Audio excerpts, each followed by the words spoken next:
Hello students, मैं रवि रंजन आप लोगों का स्वागत करता हूं मैग्नेट बेंच हिंदी में, जो आपको प्रोवाइड करता है छठी से 12वीं कक्षा तक के सभी विषयों के कंप्लीट वीडियो कोर्स, वो भी फ्री ऑफ कॉस्ट। और ऐसा नहीं कि भाई एक चैप्टर या दो चैप्टर आपको फ्री करवाया जाए, उसके बाद कहा जाए बाकियों के लिए सब्सक्रिप्शन लेना पड़ेगा, कोई सा चार्ज पे करना पड़ेगा। तो ये ऐसा यहाँ कुछ नहीं है।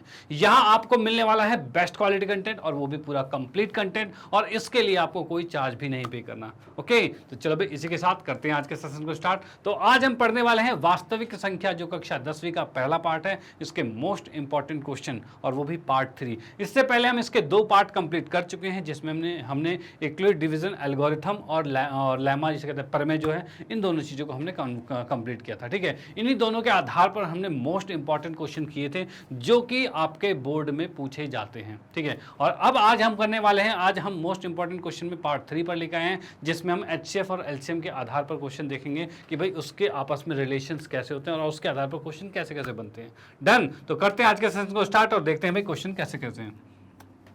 तो यहाँ हम क्वेश्चन नंबर 14 से स्टार्ट करते हैं। ठीक है, इससे पहले हम 13 क्वेश्चन कंप्लीट कर चुके हैं, आज 14वां क्वेश्चन है। तो इसके अंदर हम देख पा रहे हैं भाई क्या है, तो पूर्णांकों के निम्नलिखित युग्मों का लघुत्तम समापवर्तक तथा महत्तम समापवर्तक ज्ञात कीजिए तथा इसको सत्यापित कीजिए कि लघुत्तम समापवर्तक और महत्तम समापवर्तक का जो गुणा होता है वो पूर्णांकों के गुणा के बराबर होता है। यानी इसका एक छोटा सा फॉर्मूला यहाँ पर लिख देता हूँ, जो कि यहाँ पर इसने कहा हुआ है कि क्या चाहिए भाई, कोई भी जो दो संख्या है, मान लो एचसीएफ है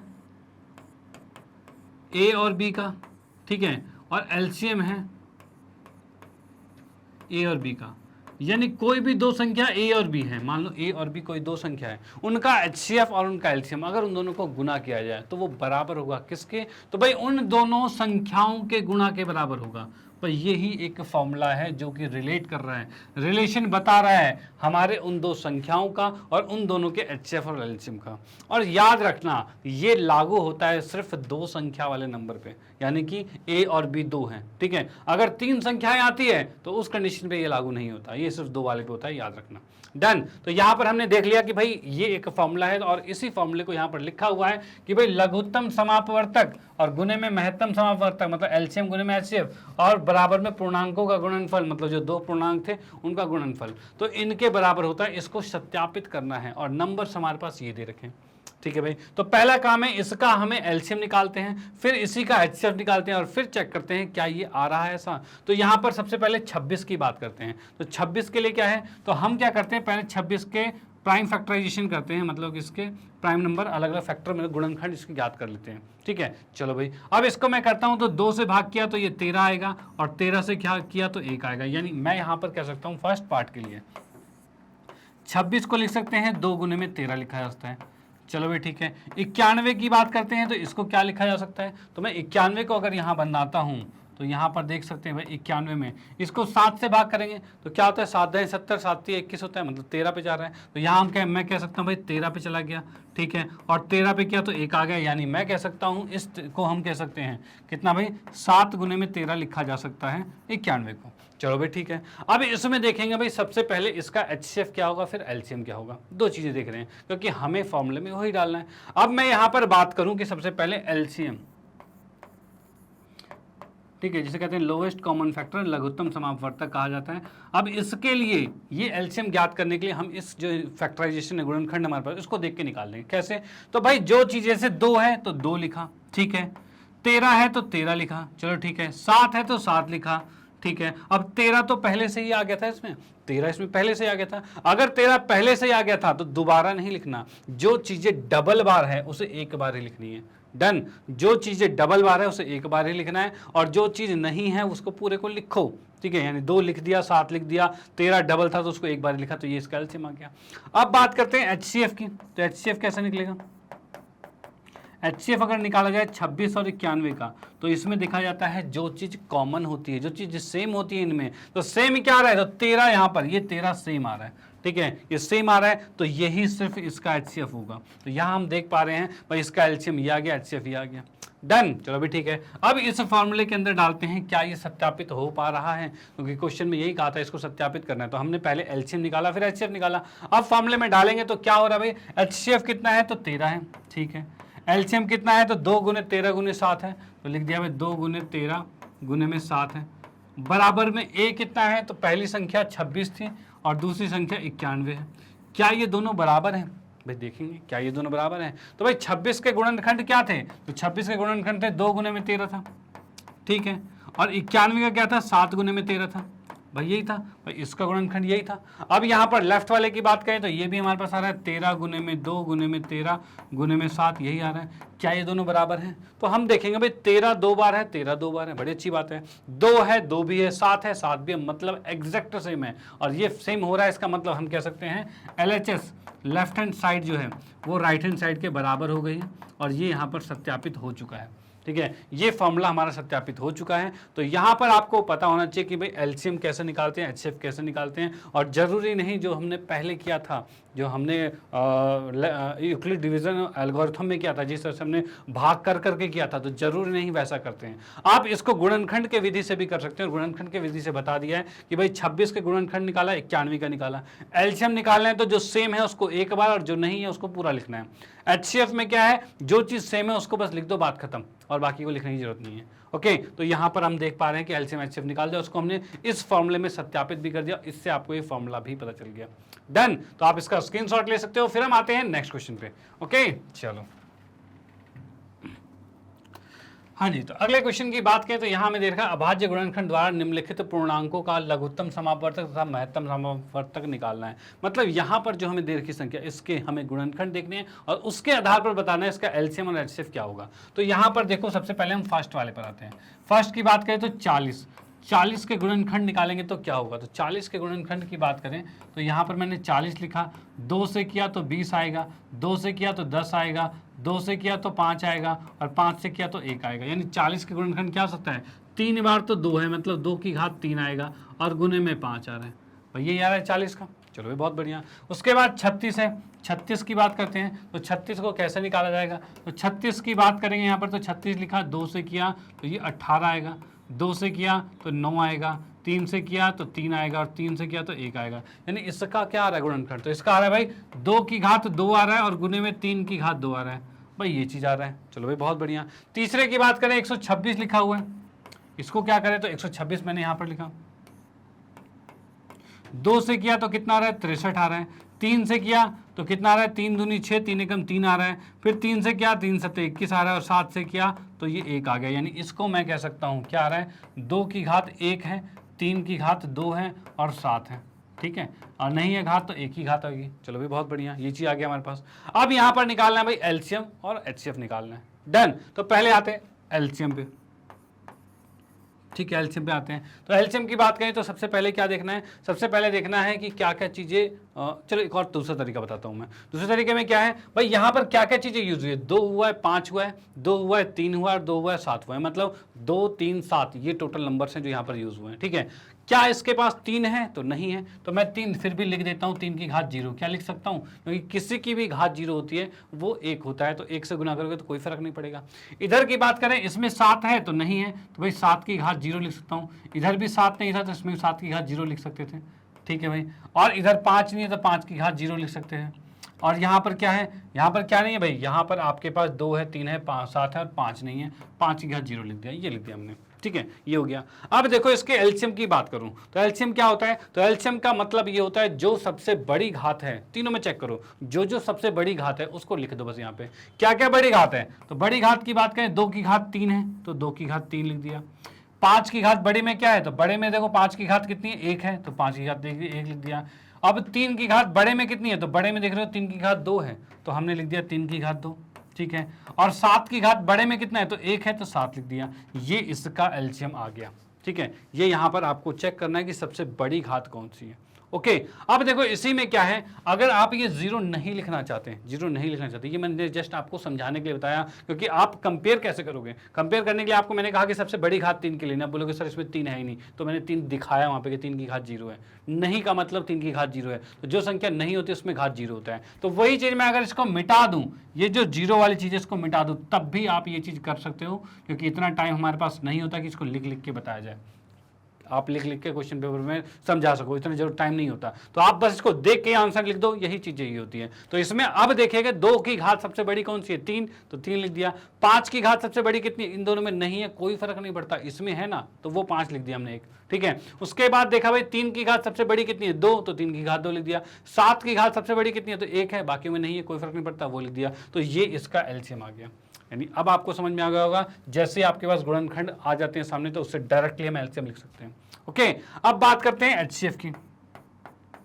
एचसीएफ की बात करते हैं तो एचसीएफ में क्या होगा, तो हाईएस्ट कॉमन फैक्टर, मतलब जो सबसे बड़े से बड़ी संख्या जो कॉमन है वो चीज आएगा। और उस कंडीशन में इस समय क्या देखना होता है, देखो अभी हम देख रहे थे जो बड़ी घात है वो लिखा जाता था, क्या था, जो बड़ी घात, जैसे 2 की घात बड़ी थी तो बड़े वाले को लिखा, ठीक है। 3 की घात बड़ी कितनी है, 2 है, तो वो लिखा गया, वही लिख रहे थे।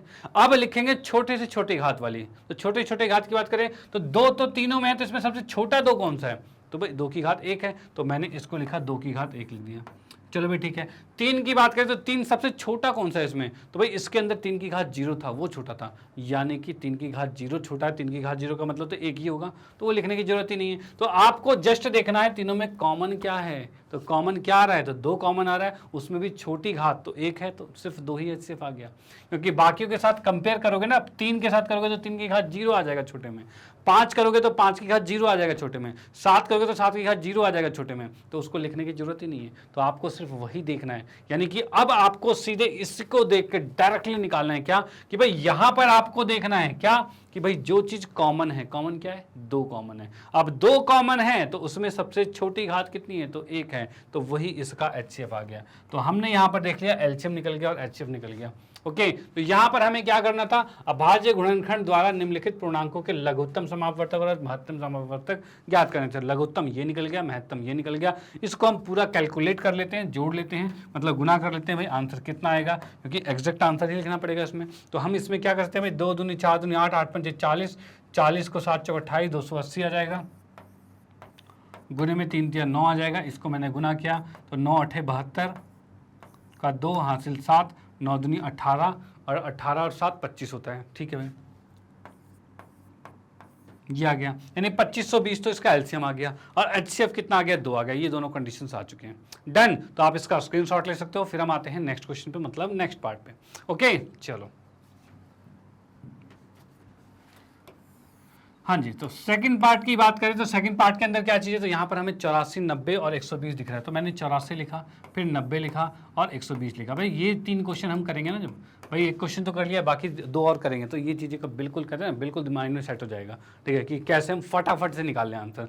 देखो 84 की बात करें तो 84 को अगर मैं फैक्टर करता हूँ, यहाँ पर गुणनखंड करता हूँ, तो 2 लिखा, यहाँ 42 आएगा, 2 लिखा, यहाँ 21 आएगा, 3 लिखा, यहाँ 7 आएगा और 7 लिखा और यहाँ 1 आएगा, ऐसे होता है, डन। चलो भाई ठीक है। यहाँ पर देखा 2 की घात 2 मतलब 2 की घात 2, ठीक है, गुने में 3 गुने में 7, ये चीज़ आ रहा है। 90 की बात करें तो 90 को मैंने यहाँ लिख दिया, 3 से किया तो 30 आ रहा है, ठीक है, और फिर 3 से किया तो 10 आ रहा है, फिर 2 से किया तो 5 आ रहा है, फिर 5 से किया तो 1 आ रहा है, ये चीज़ आ गया। अब यहाँ पर हम देख पा रहे हैं 3 की घात 2 आ रहा है और 2 की घात 1 आ रहा है, मतलब 2 की घात 1 लिखा, 3 की घात 2 लिखा और 5 लिख दिया। चलो भाई ठीक है। 120 की बात करते हैं, 120 कैसे निकलेगा, तो भाई 120 में मैं निकालता हूँ, यहाँ पर 2 से किया तो कितना आएगा, 60 आ जाएगा, ठीक है, 2 से किया तो 30 आ जाएगा, 2 से किया तो 15 आ जाएगा, और 3 से किया तो 3 बचे 15, 5 आ जाएगा, और 5 से किया तो 1 आएगा, ये आ गया। अब यहाँ पर देख पा रहे हैं भाई 2 की घात 3 है, तो यहाँ पर लिखा मैंने 2 की घात 3, ठीक है, 3 की घात 1 है और 5 की घात 1 है, ये चीज़ आ गया। चलो भाई ठीक है। अब इसके एलसीएम की बात करते हैं तो एलसीएम कितना निकलेगा, तो इसको हम देखेंगे भाई 2 की घात मैक्सिमम कितनी है, 3 है, तो भाई लिखा 2 की घात 3। चलो भाई ठीक है। 3 की घात मैक्सिमम कितनी है, 2 है, तो भाई 3 की घात 2 लिख दिया, ठीक है। 7 की घात मैक्सिमम कितनी है, तो 1 है, तो 1 ही लिख दिया।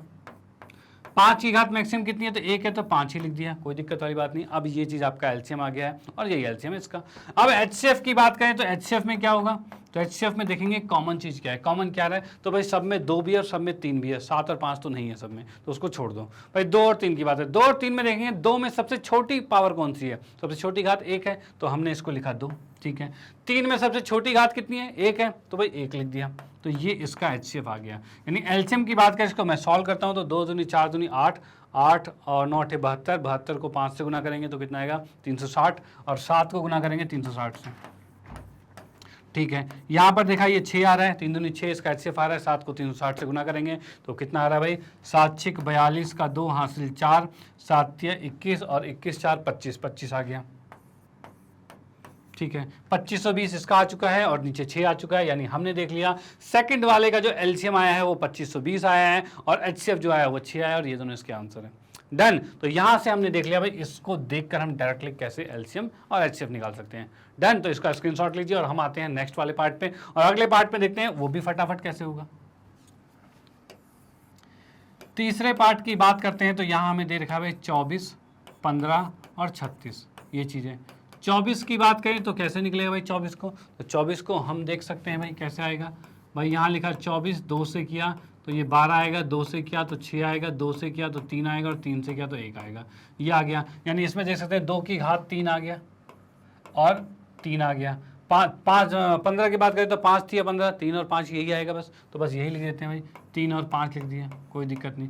36 की बात करें तो 36 में थोड़ा सा करना पड़ेगा, और 36 में क्या चीज़ें आ रही हैं, तो 36 यहाँ पर लिखा 2 से भाग किया तो ये 18 आ रहा है, 2 से भाग किया तो 9 आ रहा है, 3 से भाग किया तो 3 आ रहा है और 3 से भाग किया तो 1 आ रहा है, यही आएगा। डन। अब यहाँ पर हम देख सकते हैं 2 की घात 2 आ गया है भाई, बहुत बढ़िया, और 3 की घात 2 आ गया, ये भी बहुत बढ़िया। अब इसमें देखेंगे एलसीएम कैसे निकलेगा। ओके, तो एलसीएम की बात करें यहाँ पर तो क्या आ रहा है भाई, फिर से बड़ी घात देखेंगे, 2 में बड़ी घात कितनी है, तो 2 वाले में बड़ी घात 3 है तो भाई 3 लिख दिया।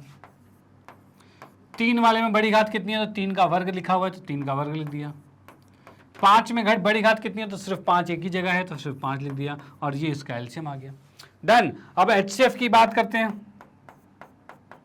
एचसीएफ की बात करते हैं तो भाई क्या चीज कॉमन है तीनों में, तीनों में कॉमन दे रखा है 3 3 3 कॉमन है, 2 कॉमन तो नहीं है, 2 तो इसमें है ही नहीं, तो 3 जब कॉमन है तो 3 की न्यूनतम घात, सबसे कम घात कितनी, तो 1 है, तो भाई 1 है तो इसका एचसीएफ 3 आ गया, बस ये 3 आ चुका है। इसको हम सॉल्व कर लेते हैं, 2 दूनी 4 दूनी 8, 8 को 9 से करेंगे 9 8 72, 72 को 5 से करेंगे 360 आ जाएगा, यानी कि ये 360 आ चुका है। ठीक है भाई, गुना तो आपको करना पड़ेगा, फटाफट गुना करना पड़ेगा। ओके, तो इस तरह से इसको गुना करो, 360 आ गया है, और यहाँ पर एचसीएफ 3 आ चुका है, तो फिर अब कोई दिक्कत वाली बात तो नहीं है, फटाफट आराम से हम इसका एलसीएम और एचसीएफ ज्ञात कर सकते हैं। और जरूरी नहीं जब भी आपको कहीं एचसीएफ ज्ञात करना है तो आप वही डिवीजन एल्गोरिथम के द्वारा करने लग जाओ कि भाई यूक्लिड ने बताया था उसी के अकॉर्डिंग करना है। नो, आप ऐसे भी कर सकते हो, कोई दिक्कत नहीं, और ये भी बहुत आसान तरीका है। ओके, तो चलो भाई इसका भी स्क्रीनशॉट ले लो, फिर हम आते हैं नेक्स्ट क्वेश्चन पे। हाँ जी, तो अगले क्वेश्चन की बात करें तो यहाँ पर क्या रखा है, 6 अंकों की सबसे बड़ी संख्या ज्ञात कीजिए जो इन तीनों से पूर्णतः भाज्य होता है। अब भाई इन तीनों से पूर्णतः भाज्य 6 अंकों की संख्या, भाई ये कैसे होगा, तो पहला काम इसमें करना है कि ऐसी संख्या ज्ञात करनी है पहले, भाई 6 अंकों की नहीं, सिर्फ ऐसी संख्या ज्ञात करनी है जो इन तीनों से भाग हो जाती है। ठीक है, यानी क्या निकाल रहे हैं भाई, इसका मतलब क्या होता है भाई, ऐसी हम संख्या ज्ञात कर रहे हैं जो इन तीनों से, ऐसी छोटी से छोटी मतलब छोटी से छोटी संख्या ज्ञात कर रहे हैं जो इन तीनों से पूर्णतः विभाजित होती है। इसका मतलब क्या है, इसका मतलब है एलसीएम, लोवेस्ट कॉमन फैक्टर, यानी लघुत्तम समापवर्तक हम निकाल रहे हैं, इसके छोटे से छोटी संख्या ऐसे निकाल रहे हैं जिसको ये तीनों अंक विभाजित कर दे रहे हैं। ठीक है, तो हम यहां पर करेंगे पहले क्या, एलसीएम ज्ञात करेंगे। इसके हल में आते हैं। एलसीएम निकालने के लिए क्या करना पड़ेगा, पहले 24 लिखना पड़ेगा, 15 लिखना पड़ेगा और 36 लिखना पड़ेगा। ठीक है, 24 के फैक्टर क्या क्या चीज़ आएंगे, तो ये आ जाएगा 2 दूनी 4 दूनी 8 या 24 मतलब 2 की घात 3 आएगा और गुने में 8 आएगा। जैसा कि हम इसको अलग से प्राइम फैक्टराइजेशन करके देख सकते हैं, अलग अलग गुणनखंड निकाल के देख सकते हैं इसके। अब 15 की बात करें तो ये आएगा 3 गुने में 5 आएगा, अरे ये क्या लिख दिया मैंने, ठीक है ये आ गया, 2 दूनी 4 दूनी 8 या 24 यही आएगा। अब यहाँ की बात करें 15 के लिए 3 बचे 15 आएगा, और 36 के लिए कहा जाए तो 2 की घात 2 आएगा और 3 की घात 2 आएगा। भाई यही चीज़ पहले भी जस्ट इससे पहले यही वाला क्वेश्चन किया था, ऐसा ही था कुछ, तो वो हमने देखा था। ठीक है, तो यहाँ पर क्या है, इसका एलसीएम अगर मैं निकालना चाहूँ तो एलसीएम कितना आ रहा है, तो एलसीएम की बात करें तो भाई अधिकतम घात लेंगे तो 2 की घात 3 आ गई। ठीक है, और इधर 3 की बात करें तो 3 की घात 2 आ गई और ये 5 आ गया। भाई ये चीज़ हो रहा है। डन। भाई देखा 2 की घात अधिकतम 2, 2 की घात 3 है, 3 की घात अधिकतम 2 है और 5 तो अकेला ही तो 5 ही लिख दिया। इसको मैं सॉल्व करता हूं तो ये हमारे पास आ रहा है 2 दूनी 4 दूनी 8, 8 को 9 से करेंगे 9 8 72 और 72 को 5 से गुना करेंगे तो 360 आएगा। ठीक है, तो ये आ जाएगा 360। चलो भाई इसका एलसीएम 360 आ चुका है। डन। चलो भाई ठीक है, अब क्या करना है, हमें चाहिए ऐसे 6 अंकों की संख्या, 6 अंकों की सबसे बड़ी से बड़ी संख्या, याद रखना 6 अंकों के बड़े से बड़ी संख्या ज्ञात करनी है जो इन तीनों से पूर्णतः विभाजित हो जाता है। ठीक है, अब 6 अंकों की बड़ी से बड़ी संख्या कौन सी होती है? तो 6 अंकों की बड़ी से बड़ी संख्या की बात करें, अंकों की बड़ी से बड़ी संख्या क्या होगी भाई? ये होगा आपके पास 9 9 9 9 9 9, ये होगा ना 2 2 4 2 6, यही है बड़ी से बड़ी संख्या। लेकिन हमें चाहिए 6 अंकों के बड़ी से बड़ी संख्या, ये नहीं चाहिए, हमें चाहिए जो इसको पूर्णतः विभाजित करती हो। अब इसको पूर्णतः विभाजित करने का मतलब क्या है? तो हम इसको करेंगे भाग, इसको कर लेंगे भाग। कैसे भाई? 9 9 9, इसको करा 360 से भाग। अपने आप भाग करते हैं, जितना भी शेषफल आएगा उसको इसमें से घटा देंगे, अपने आप वो पूर्णतः विभाजित संख्या आ जाएगी। ठीक है, तो भाई कैसे करते हैं? तो भाई यहाँ पर मैं किससे गुना करूँ? तो 36 दूनी 72, 2 से किया तो भाई 72 मतलब 720 आ रहा है। इसको मैंने किया तो ये 9 आ गया, और यहाँ से किया तो ये आ गया 7 आ गया, और यहाँ से 2 आ गया। भाई ये चीज़ आ चुका है। ऊपर से उतारा 9 हमने, ठीक है 9 उतार दिया। अब किस पर जा रहा है? 3 9 27 जा रहा है, 9 पे तो नहीं जाएगा, 8 पर भी नहीं, 7 पर मैं चेक कर लेता हूँ। 7 की बात करते हैं तो 7 0 0 आ रहा है, 7 6 42 का 2 हासिल 4, और 7 3 21 22 23 24 25 25 आ रहा है। भाई ये चीज़ आ गया हमारे पास। ठीक है, अब मैं इसको माइनस करता हूँ, माइनस करने पे 9 आ गया, ये 7 आ गया, और ये 2 आ गया। बस ये 279 आ चुके हैं। डन। अब मैं क्या करता हूँ, ऊपर से एक और 9 उतारा, और फिर से आप देख सकते हो सेम टू सेम नंबर आ गया, मतलब फिर से 7 पर ही जाएगा, और ये आएगा 2520 आएगा। ठीक है भाई, अब मैं इसको माइनस करता हूँ तो माइनस करते फिर से वही आएगा भाई, 2 7 9 आएगा, और एक 9 और उतारा जा सकता है, ऊपर से एक 9 उतारा जा सकता है। एक 9 यहाँ से मैंने इसमें उतार दिया, एक 9 यहाँ पर उतार लिया, अब एक 9 हमने यहाँ उतारा। ठीक है, अब किस पे करेंगे? तो अब फिर से 7 पे जाएंगे, और 7 पे जाते ही ये आएगा 2520 आएगा, और 2520 आते के साथ हम देख पा रहे हैं 2 7 9 आ चुका है। ठीक है भाई, 2 7 9 आ चुका है, यानी फाइनली इसका शेषफल 279 279 आ चुका है। अब हम क्या करेंगे? इसमें से 279 घटाएंगे और वह संख्या ज्ञात हो जाएगी। तो हम यहाँ पर अब क्या लिख सकते हैं? तो यहाँ पर अब लिखेंगे भाई 9 9 9 9 9 9 आगे चाहिए। ठीक है, 279, इसको माइनस करेंगे। अब माइनस करोगे तो ये 0 आ रहा है, ये कितना आ गया? 2 आ गया, और ये आ गया 7 आ गया, और ये 9 आ गया, और ये 9 आ गया, और ये 9 आ गया। ठीक है भाई, अब हम फाइनली क्या लिख सकते हैं? अब हम लिख सकते हैं क्या, यहां पर सीधे इसमें लिख देता हूं, तब 24 15 और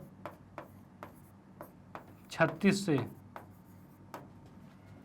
पूर्णतः 6 अंकों की बड़े से बड़ी आ जाएगा, बड़ी से बड़ी संख्या जो विभाजित होती है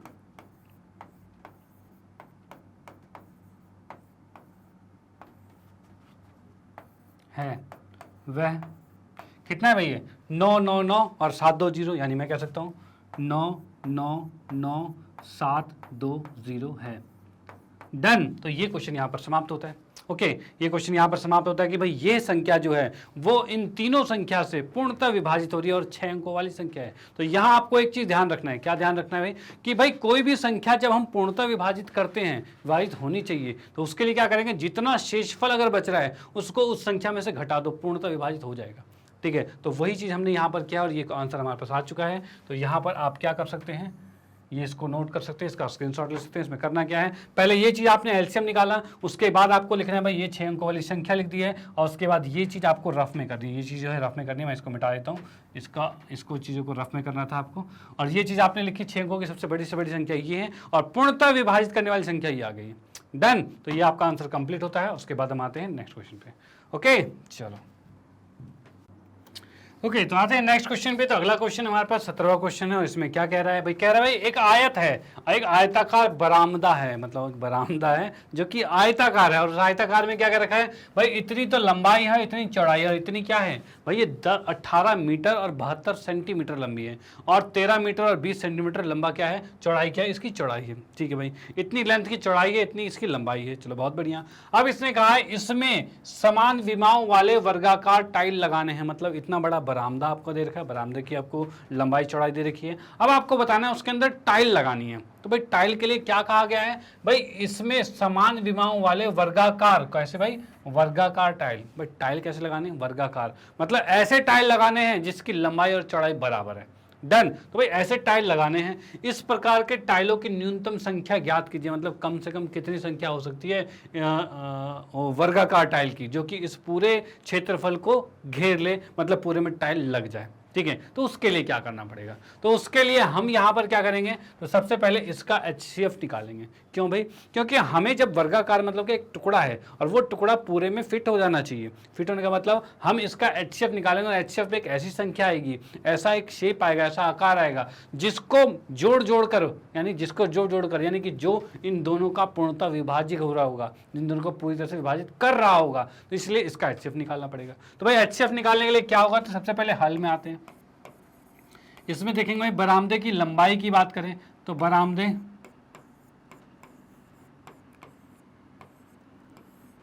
की लंबाई, भाई बरामदे की लंबाई की बात करता हूं तो ये कितना आएगा, तो ये भाई 18 मीटर और 72 सेंटीमीटर है। चलो भाई ये चीज़ है। भाई 1 मीटर में कितने सेंटीमीटर होते हैं, 1 मीटर में होते हैं 100 सेंटीमीटर, यही होता है। अब भाई 100 होते हैं तो इसको मैं क्या ऐसे लिख सकता हूँ कि 1872 सेंटीमीटर, क्या ये लिखा जा सकता है, क्योंकि हमें पता है 18 मीटर मतलब 1800 सेंटीमीटर है और उसमें 72 जोड़ेंगे 1872 सेंटीमीटर, ये आएगा। डन। चलो भाई ठीक है। अब उसके बाद की बात करें भाई, ये तो आ गई लंबाई। अब मैं बात करूँ लंबाई को L ले लेते हैं, यहाँ पे लंबाई को L ले लेते हैं। ठीक है। अब उसके बाद बात करें हम चौड़ाई की, तो चौड़ाई की बात करें तो यहाँ पे क्या होगा भाई, बरामदा जो है, बरामदे की चौड़ाई, बरामदे की चौड़ाई की बात करें मतलब ये B आ जाएगा और B की बात करें तो B क्या आएगा, तो B में हम देख सकते हैं यहाँ पर क्या 13 मीटर है, तो 13 मीटर है और 20 सेंटीमीटर है। भाई यही चीज़ है। और इसको अगर मैं कन्वर्ट करके लिखूं तो 13 को 1300 सेंटीमीटर लिखा जा सकता है और 20 है तो 1320 सेंटीमीटर आ जाएगा। ये चीज़ आ गया। अब यहाँ पर मैंने कहा था इसका HCF निकालेंगे, तो HCF निकालेंगे तो HCF मुझे चाहिए, HCF चाहिए किसका भाई, 1320 और 1872 का। तो इसको HCF निकालने से पहले हम इसके गुणनखंड निकाल लेते हैं। भाई मैंने लिखा 1872, ठीक है, और लिखा 1320। इसके गुणनखंड निकालना चाहें तो ये कैसे निकलेंगे, तो भाई 1872 की बात करूं मैं, 1872, ठीक है। इसको हमने दो, देखो इसके भी दो तरीके हैं। जब आपको दिखे कि थोड़ा सा बड़ा आ गया है, ठीक है, तो हम इसके इंक्लूड वाले तरीके से भी कर सकते हैं और एक जो गुणनखंड वाला तरीका है ये भी हो सकता है, दोनों से कर सकते हैं। फिलहाल गुणनखंड चले तो गुणनखंड से कर लेते हैं, कोई दिक्कत नहीं। तो यहाँ पे मैंने 2 से किया, 2 से करते कितना आ जाएगा, 936 आएगा, ठीक है। फिर 2 से किया तो ये आ जाएगा कितना भाई, 4, और पीछे से स्टार्ट करते हैं तो पीछे स्टार्ट करेंगे तो 3 आएगा, और इसमें कितना आ रहा है भाई, 4 से लिख लेते हैं, और 6 भाई ये आ रहा है 406 8 आएगा, ठीक है भाई। ये चीज़ें प्रॉपर आप इसको डिवाइड करते जाओ, चीज़ें आती जाएगी। तो हमने लिख दिया 468 ही आ रहा है इसका, ठीक है भाई, 468 आ गया। अब उसके बाद हम बात करते हैं, फिर 2 से करेंगे, 2 से करते ये 234 आ रहा है, ठीक है। फिर 2 से करेंगे तो ये 117 आ रहा है, ठीक है। अब किससे आ रहा है ये भाई, अब किसी से कट रहा है, तो मैंने इसको देखा तो भाई ये 3 से कट रहा है। तो 3 से काटने की बात करें तो 3 चौक 12, 40 पे जाता है, मतलब 39, 3 39 पे जा रहा है, बिल्कुल ठीक भाई, ये कट गया। अब ये 13 से जा रहा है तो 13 3 39 आ रहा है, पहले 3 से कर लेते हैं। 3 से काटा 13 आ गया और 13 से काटा तो 1 आ गया। यानी मैं इसको कह सकता हूं कि 1872 को लिखा जा सकता है भाई कितना, 1 2 3 4, 4 तो 2 हैं, मतलब 2 की घात 4 लिखा जा सकता है, ठीक है। और 3 कितने हैं, 2 हैं, तो 3 की घात 2 लिखा जा सकता है, और 1 13 है। चलो भाई बहुत बढ़िया। अब आते हैं 1320 की बारी आती है, तो 1320 को भी मैं यही लिखता हूँ, 1320 2 से किया तो ये कितना आ जाएगा, 660 आ जाएगा। ठीक है भाई, 660 आ जाएगा। अब इसके बाद 2 से भाग करेंगे तो ये हमारे पास आ जाएगा भाई 330 आ गया। चलो भाई बहुत बढ़िया। फिर 2 से किया हमने तो ये आ रहा है 165 आ रहा है। अब किससे करेंगे तो भाई अब ये 5 से कर देते हैं, कोई दिक्कत तो नहीं। चलो भाई ठीक है, 5 से करते हैं। तो 5 से करेंगे तो 5 दिया 15 और 5 दिया 15, 33 आ रहा है। फिर 3 से करेंगे तो ये आ गया 11। अब भाई 11 से करेंगे तो ये आ गया 1। भाई ये चीज़ आ गया। अब इसको मैं यहाँ पर लिख देता हूँ। लिखेंगे तो क्या, तो 2 3 बार आ रखा है, तो मतलब हम इसमें क्या कह सकते हैं भाई, इसमें हम कह सकते हैं 2 की घात 3 आ जाएगा। चलो बहुत बढ़िया। 3 कितनी बार है, तो 3 एक बार है उसमें, तो 3 भाई 1 ही लिख दिया।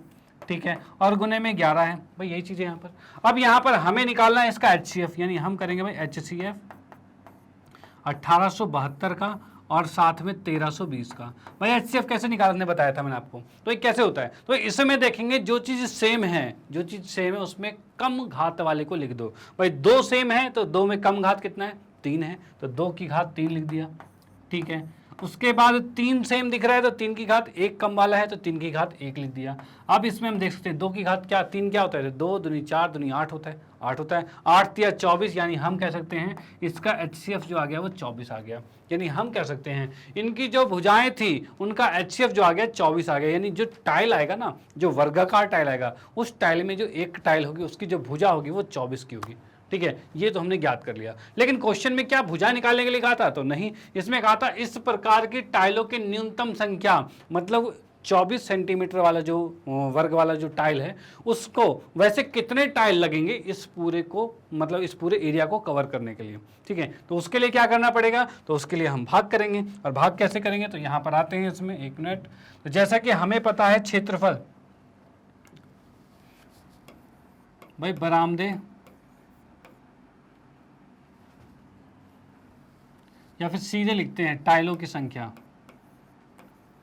टाइलों की संख्या। भाई टाइलों की संख्या कैसे निकाला जाएगा, तो ये आप निकाल सकते हो भाई बरामदे का क्षेत्रफल का क्षेत्रफल।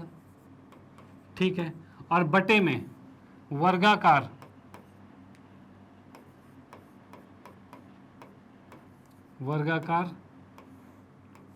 टाइल का क्षेत्रफल। भाई यही होगा। यहां पर कौन सी टाइल है, तो वर्गाकार, तो मैं यहां पर भी लिख देता हूं वर्गाकार।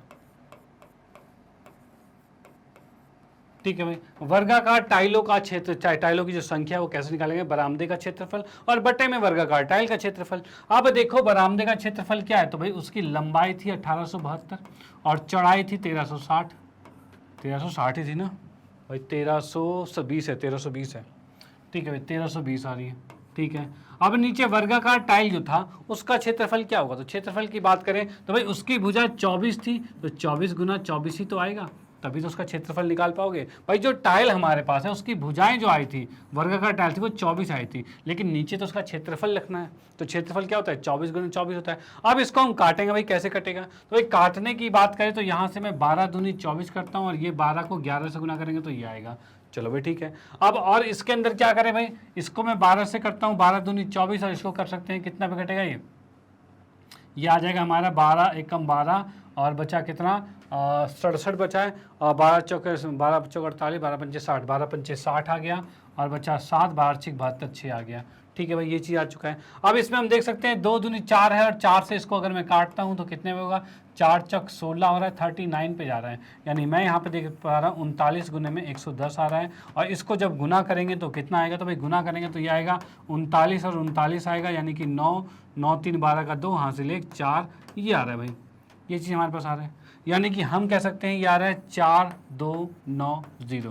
भाई इसको जब गुना करते हो, याद रखना 11 से जब भी गुना करते हो तो जब भी किसी संख्या को 11 से गुना करो वही संख्या 2 बार लिख दो। कैसे लिखना है भाई, 39 है तो 39 लिखा और एक संख्या छोड़ के फिर 39 लिखा। अब इनको जोड़ दिया 429 आ गया, वही 11 से गुना होगा। अब ये 11 नहीं 110 है, इसलिए 1 0 और लगा दिया मैंने और यहाँ पर ही आ गया। यानी अब हम कह सकते हैं कि भाई इस इस बरामदे के क्षेत्रफल को कवर करने के लिए जो हम इस पे टाइल लगा रहे थे ना, और वो भी कौन सा, वर्गाकार टाइल लगा रहे थे, उस वर्गाकार टाइलों की जो संख्या है वो संख्या कितनी आ गई है, 4290 संख्या हो गई। यानी इतने टाइल रहेंगे तब वो वहाँ पर कन्फर्मली लग जाएगा और वहाँ पर वो पूरा सज जाएगा। भाई टाइल लगा के सजा ही लेते हैं तो चिकना मस्त हो जाता है। तो वही चीज़ यहाँ पर हो रही है। तो यहाँ पर हम देख पा रहे हैं भाई इतने टाइल लग पाएंगे। डन। तो भाई इसका स्क्रीनशॉट ले लीजिए और इसका भी स्क्रीनशॉट ले लीजिए। और भाई ये चीज़ें आपको पता होनी चाहिए। जैसे कि आप लोगों के घरों में कभी टाइल लगता है तो भाई ऐसा होता है कोई मिस्त्री आएगा टाइल लगाने, उससे वो बोलेगा भाई इतना टाइल लगेगा, अब वो जितना लाना होगा उससे भाई एक्स्ट्रा मंगवा देगा, नुकसान तो आपका ही है। अगर चीज़ें आपको पता है तो आप खुद कैलकुलेट कर पाओगे और बोलोगे नहीं भाई इतने टाइल में ही काम चलाएगा, तुम एक्स्ट्रा मंगवा रहे हो, काम का वेस्टेज करवा रहे हो मेरा और कुछ नहीं कर रहे हो, ठीक है, ये चीज़ करवाओगे। तो ये चीज़ें अगर आपको नॉलेज है तो आप अपनी बचत कर सकते हो। तो भाई मैथमेटिक्स से नॉलेज तो होगी। और साथ में पेपर में भी ऐसा क्वेश्चन आते ही हैं। अब ये पेपर के लिए मोस्ट इंपॉर्टेंट है तो वहाँ के लिए भी ठीक, और भाई हमारे जनरल नॉलेज के लिए, हमारे घरों के नॉलेज के, हमारी बचत के लिए भी नॉलेज बहुत अच्छी है। तो ये चीज़ आपको आनी चाहिए। तो भाई इसकी क्वेश्चन की प्रैक्टिस करो भाई, हो जाएगा, मज़ा आ जाएगा। और भाई आपके लिए कहते हैं ना हर जगह आप बच पाओगे। ओके, मतलब आपका नहीं कटेगा, आप बच जाओगे। चलो भाई आते हैं नेक्स्ट क्वेश्चन पे और देखते हैं अगला क्वेश्चन किस तरीके का है। हाँ जी, तो अगले क्वेश्चन की बात करें, वह सबसे छोटी पूर्णांक ज्ञात कीजिए। पूर्णांक कोई संख्या ज्ञात करनी है जो कि 1 से 10 तक संख्याओं से पूर्णतः विभाजित हो जाती है। मतलब ऐसे छोटी से छोटी संख्या बतानी है जो 1 से 10 तक सबसे विभाजित हो जाती है। और सबसे विभाजित होने का मतलब क्या है कि मतलब 1 से 10 तक के संख्याओं का एलसीएम निकालना है। यानी यहाँ पर अगर मुझे ज्ञात करना है छोटी से छोटी संख्या, मतलब कि हल में मुझे इसका एलसीएम ज्ञात करना होगा। यानी मुझे चाहिए एलसीएम, वो भी किसका, तो ये चाहिए हमें 1 2 3 4 5 6 7 8 9 और 10, इन सब का एलसीएम हमें ज्ञात करना है। ठीक है, अब एलसीएम की बात ज्ञात करने की बात करें तो सबको एक साथ लिख दूं मैं। एक साथ लिखने का मतलब 1 2 3 4 5 6 7 8 9 और 10, ये लिख दिया। अब मैं इसको 2 से भाग करूंगा। तो 2 से भाग करने का मतलब क्या है, एक तो होने की जरूरत ही नहीं है भाई, जो भाग हो रहा है उसे कर दो, जो नहीं हो रहा वो उसको रहने दे दो। ठीक है, तो 2 से करते ये कितना, 1 आ जाएगा, ये 3 आ रहा है, ये 2 दूनी 4 आ गया, ये 5 आ गया, ये 2 तिया 6 आ गया, ये 7 आ गया, और 2 चौक 8 आ गया, और ये 9 आ गया, और 2 पंचे 10 आ गया। भाई ये चीज़ आ गई है। चलो भाई बहुत बढ़िया। अब मैं 3 से करता हूँ भाग। 3 से भाग करते क्या होगा, तो भाई ये तो 1 आ गया, ये 1 आ गया, ये भी 3 से भागे होके 1 आ जाएगा, ये 2 का 2 रह जाएगा, 5 का 5 आ जाएगा, और 3 का 1 आ जाएगा, और 7 का 7 आ जाएगा, 4 का 4 आ जाएगा, 9 का 3 आ जाएगा, और ये 5 आ गया। चलो भाई ये चीज़ आ गई है। डन। अब किससे हो सकता है, तो भाई 2 से भाग हो सकता है। 2 से मैंने भाग किया तो 1 आ गया, 1 आ गया, 1 आ गया, ये भी 1 आ गया, ये 5 आ गया, और ये 1 आ गया। 1 मिनट, ये 5 आ गया, 1 आ गया, 7 आ गया, फिर ये कितना 2 आ गया, और ये 3 आ गया, और ये 5 आ गया। भाई ये चीज़ आ गई है। ठीक है, अब इसमें 5 मुझे डबल बार दिख रहा है तो भाई 5 से भी कर देते हैं। भाई 5 से मैंने किया तब क्या बचा, तो भाई 1 1 1 1 तो रह गया, 5 की जगह 1 आ गया, ये 1 आ गया, ये 7 आ गया, ये 2 आ गया, 3 आ गया, और ये 1 आ गया। अब यहाँ पर जो भी नीचे संख्या बची वो अभाज्य संख्या ही है। यानी अब मैं डायरेक्टली ही इसको लिख सकता हूँ। क्या लिख सकता हूँ भाई, यहाँ पर मैं लिख सकता हूँ भाई इसका एलसीएम कितना आ रहा है, तो इन सबको गुना कर देते हैं। इसका एलसीएम आ रहा है 2 गुने 3 गुने 2 गुने 5, और गुने में नीचे कितना है, 7 2 3 है, तो इसको लिखते हैं 7 2 3, ये लिखा जा सकता है। चलो ठीक है, यही इसका एलसीएम आ गया है। भाई इस तरह से एलसीएम निकालना आता है तो भाई आता है तो अच्छी बात है, नहीं आता है तो फिर अभी आपने देखा और अब तो सीख लिया ही होगा। ठीक है, कि जब भी हम किसी से भाग करते हैं, यहाँ पर किसी को भी हम यहाँ पर फैक्टराइज करते हैं, तो उस कंडीशन में 2 से कर रहे हैं तो 2 से सिर्फ उन्हीं संख्याओं को भाग करना है जो भाग हो रहा है। ऐसा नहीं कि पॉइंट में भी कर दो, पॉइंट में नहीं होता। ठीक है भाई, 2 से हमने भाग किया, भाई 2 4 6 8 10 हो रहा था तो उसको कर दिया, जो नहीं हो रहा था उसको छोड़ दिया। 3 से किया तो 3 से होने वाले को कर दिया, बाकी को छोड़ दिया। उस तरीके से ही करना है आपको। ठीक है, तो यहाँ पर ये आ गया। इसको मैं जब गुना करता हूँ तो कितना आ रहा है, तो इसको देख सकते हैं 2 दूनी 4 दूनी 8 पंचे 40, 40 को 9 से गुना करेंगे, 9 चौक 36, 36 को 7 से गुना करेंगे तो ये कितना आ रहा है, तो 7 6 42 का 2 हासिल 4, 7 चौक 28, 28 और 4 कितने होते हैं, तो फिर 28 और 4 32 होते हैं। यही हो रहा है हमारे पास। 7 0 0 7 6 42 का 2 हासिल 4, 7 3 21, अच्छा 7 3 21 होता है ना, 7 या 21 होता है, 7 0 0, 7 6 42 का 2 हासिल 4, 7 या 21 और 4 25 होता है। ठीक है भाई, 2520 आ चुका है हमारे पास। डन। तो यहाँ पर हमने देखा एलसीएम जो इसका आ गया, इसका जो एलसीएम आ गया वो 2520 आ चुका है। यानी कि अब हम कह सकते हैं वह छोटी से छोटी संख्या जो कि 1 से 10 तक की संख्याओं को पूर्णतः भाज्य करती है वो 2520 है। तो हम यहाँ पर लिख सकते हैं 2520 एक ऐसी छोटी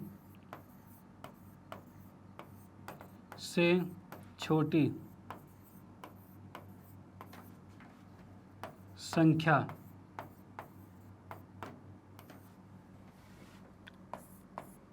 है जो भाई क्या कह रखा है कि भाई क्या कहते हैं, एक 2520 एक छोटी छोटी ऐसी संख्या है जो कि 1 से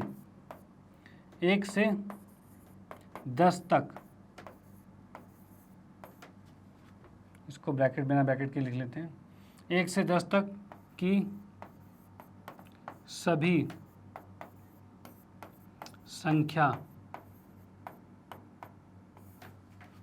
से विभाजित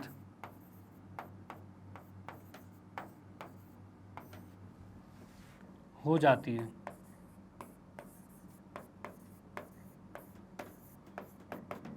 डन। तो ये क्वेश्चन यहाँ पर समाप्त होता है। तो यहाँ पर हमने निकाल लिया 2520 एक ऐसी संख्या है, इसको थोड़ा सा ढंग से लिखा, 2520 एक ऐसी संख्या है जिसको हम 1 से 10 तक के सभी संख्याओं से पूर्णतः विभाजित कर सकते हैं। डन। तो भाई इसका स्क्रीनशॉट आप ले सकते हो। फिर हम आते हैं नेक्स्ट क्वेश्चन पे, और अगले क्वेश्चन में देखते हैं क्या है भाई। हाँ जी, अगले क्वेश्चन की बात करें तो वह कौन सा सबसे छोटा पूर्णांक है, भाई यहाँ पर बोला जा रहा है वह कौन सा सबसे छोटा पूर्णांक है जिसको अगर मैं 35 से 56 से 91 द्वारा विभाजित करें और करने के पश्चात शेषफल जो आए वो 7 बचे।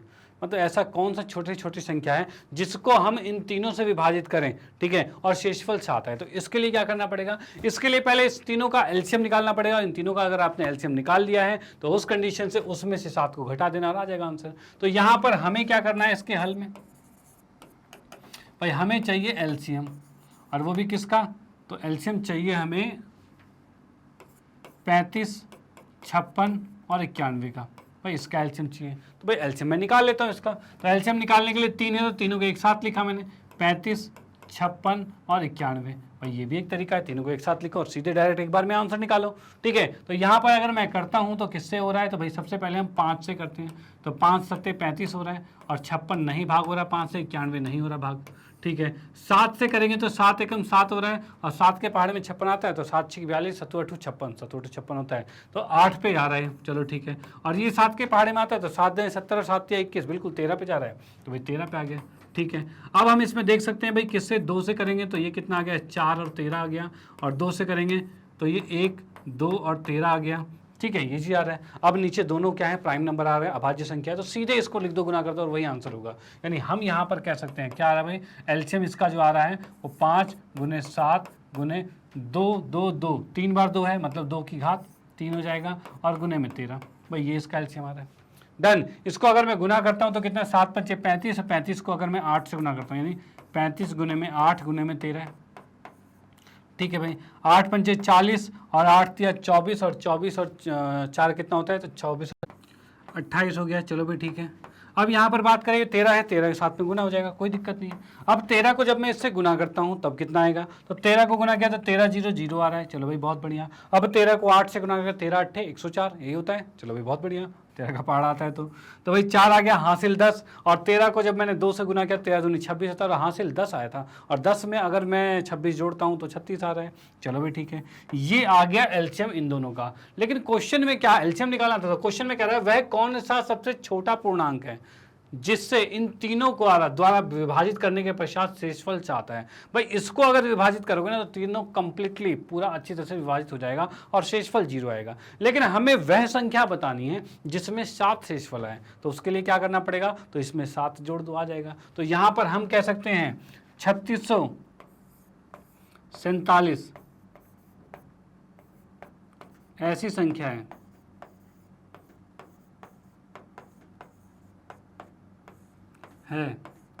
जिसे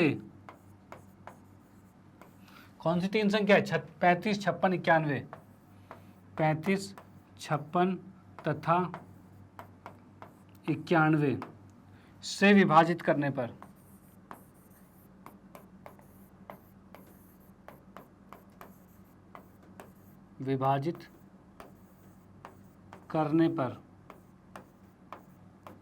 शेषफल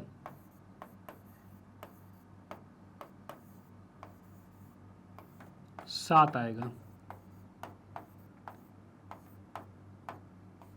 चलो भाई, अब ये हो गया डन। तो यहाँ हमने देख लिया जितना भी एलसीएम आया था उसमें 7 जोड़ा, और जो संख्या आई है वही संख्या यहाँ पर है कि वो इन तीनों संख्याओं से विभाजित करने पर 7 शेषफल देगा।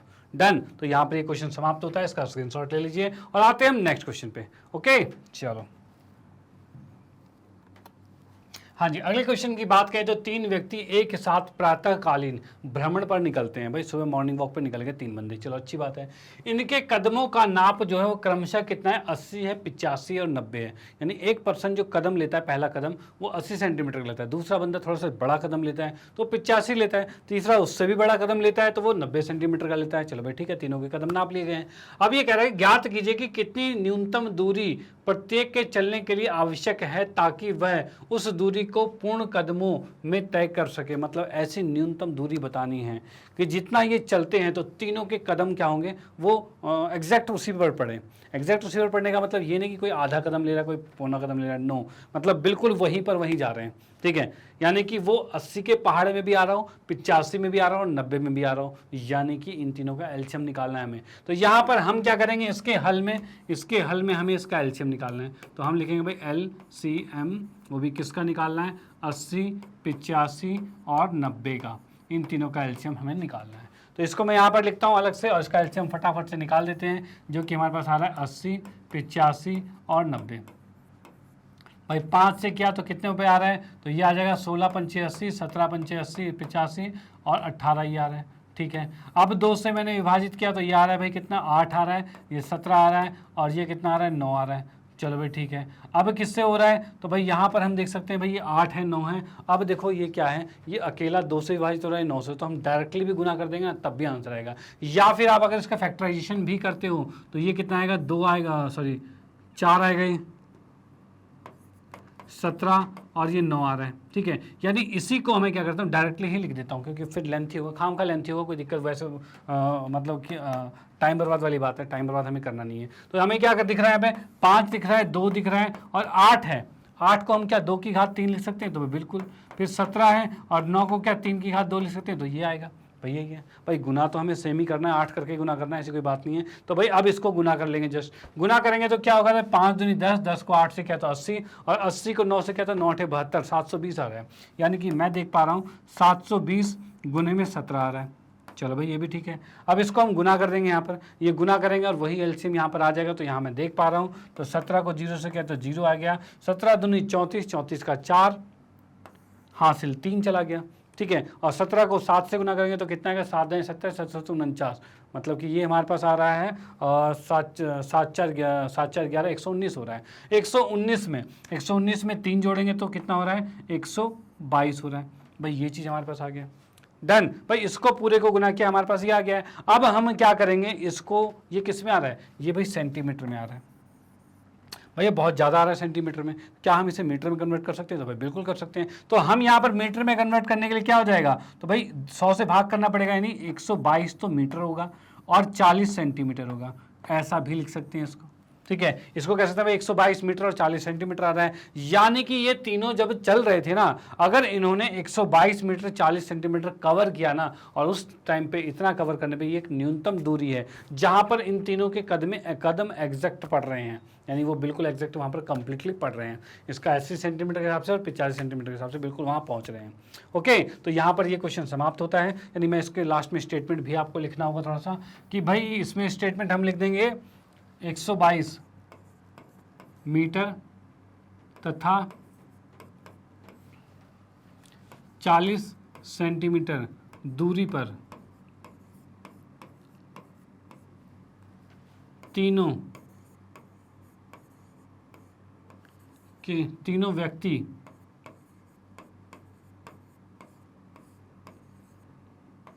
के कदम, इसको ब्रैकेट में आप लिख सकते हो 80, 85 और 90।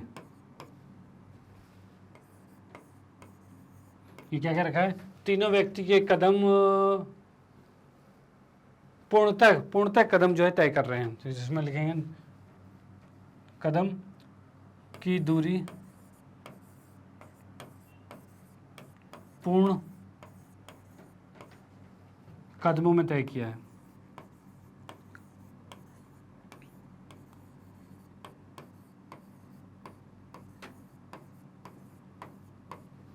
करते हैं, ये इसकी स्टेटमेंट लास्ट में लिख दी भाई। प्रॉपरली हमने लिख दिया कि भाई 122 मीटर 40 सेंटीमीटर की दूरी तय करने में इन तीनों व्यक्ति जो इनके कदम 80, 85, 90 सेंटीमीटर थे, वो पूर्ण रूप से इतने दूरी को तय कर पाएंगे पूर्ण कदम में। ठीक है, चलो भाई इसका स्क्रीनशॉट आप ले लो और फिर हम चलते हैं नेक्स्ट क्वेश्चन पे। चलो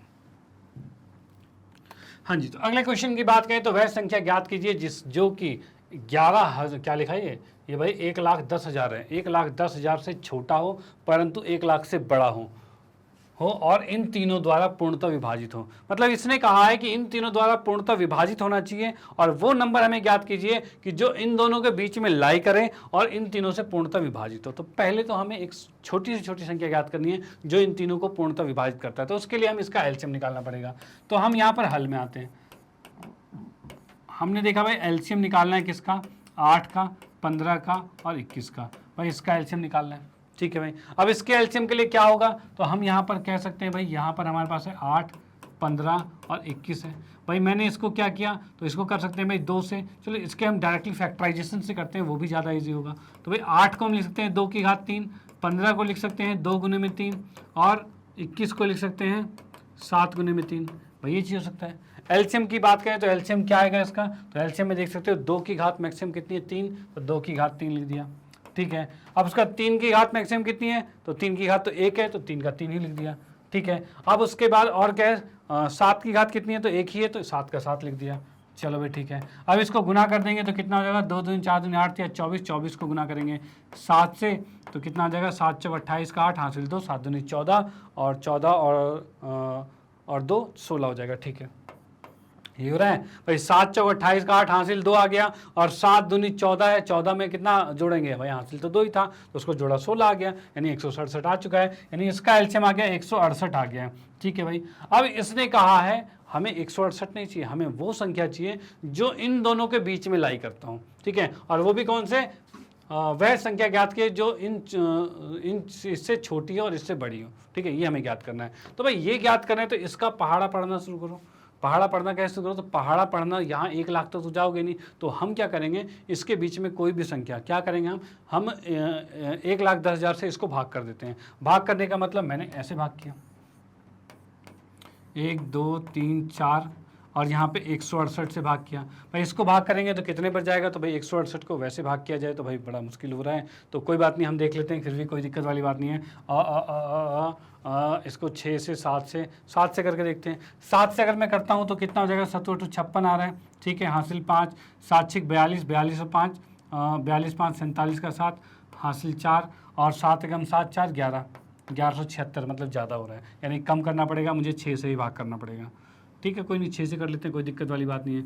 6 से मैंने भाग किया तो 6 8 6 48 होगा, हासिल 4 होगा। ठीक है, 6 6 36, 36 और 4 कितना होगा, 36 और 4 40 का 0, हासिल 4 आ गया और 6 × 6 4 10 आ जाएगा। चलो भाई ये आ गया हमारे पास।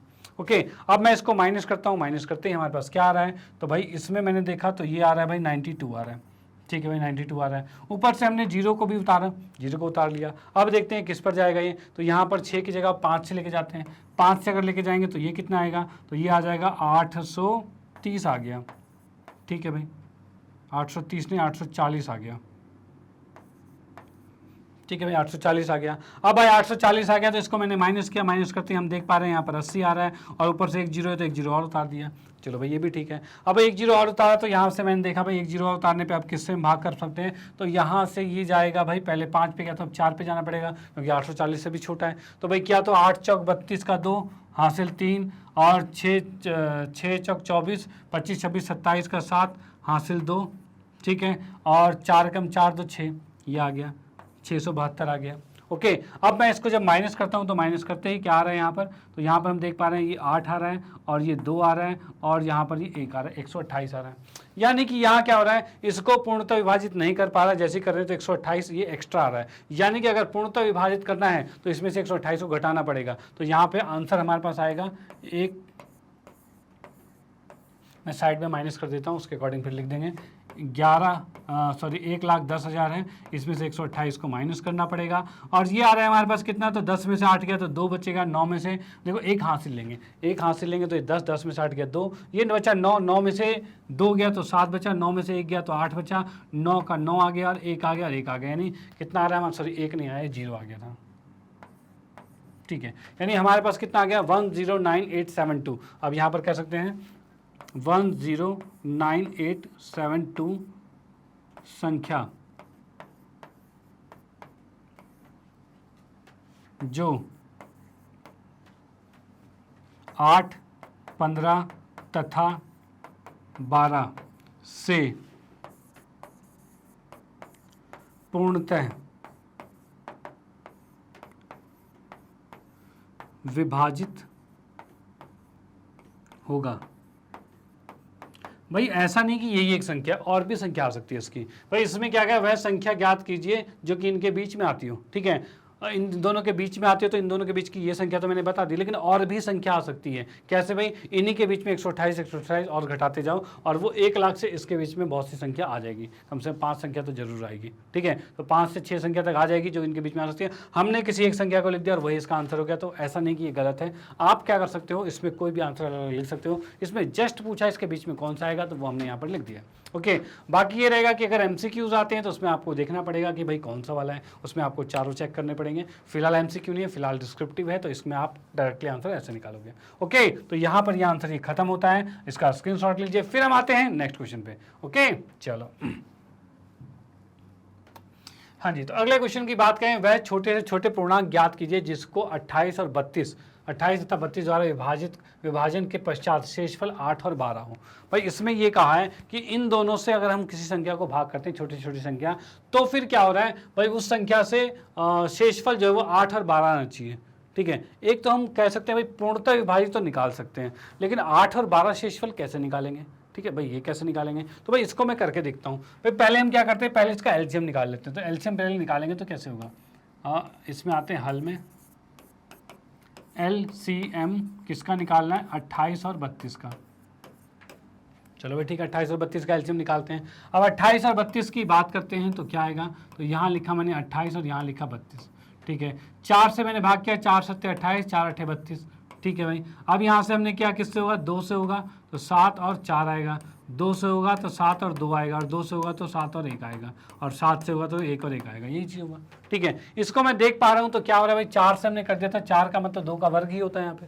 ठीक है, तो भाई 2 दूनी 4, 2 का स्क्वायर, तो ये 2 यहीं पे 3 4 5, मतलब यहाँ पर हम कह सकते हैं इसका एलसीएम जो आ रहा है 2 की घात 5 आ रहा है और गुने में 7 आ रहा है। ठीक है भाई, ये चीज़ आ गया हमारे पास। अगर मैं इसको भाग करने लग जाऊँ, मतलब इसको प्रॉपर गुना करूँ, तो 2 दूनी 4 दूनी 8 दूनी 16 दूनी 32, और 32 को 7 से गुना करेंगे तो कितना आएगा, तो 32 गुने में 7 आएगा, जिसको मैं कह सकता हूँ 7 दूनी 14 का 4, यहाँ से ले 7 या 21, और 21 और 1 22 आएगा। ठीक है, 214 आ गया। चलो भाई, ये आ गया हमारे पास, ये हमारे पास आ चुका है 7 या 21, 7 दूनी 14 4, यहाँ से ले 7 या 21, अच्छा 22 आएगा, ये 22 आएगा। तभी कहूँ कुछ तो कमी है।